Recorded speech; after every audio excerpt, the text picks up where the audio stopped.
Today I'll show you some tips to fix delayed notifications from your Ring doorbell on an Android phone. First, make sure Battery Saver is not enabled on your phone. Go to Settings, then tap Battery.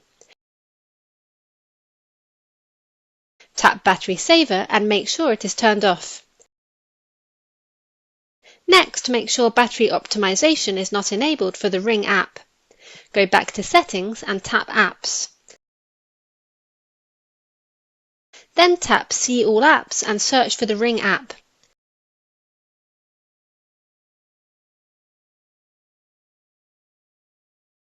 Open it and tap App Battery Usage. Make sure Allow Background Usage is enabled.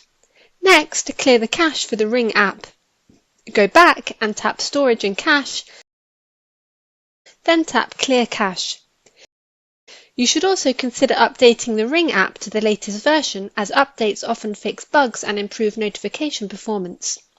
If you still have issues after completing the steps mentioned earlier, you can consider clearing storage. Please note that this will delete the app's data and reset it to its original state, just like when you first installed it. Also, make sure you have a strong Wi-Fi signal or a good mobile data connection, as this is important for receiving Ring notifications on time. If you have any questions, please leave a comment below the video.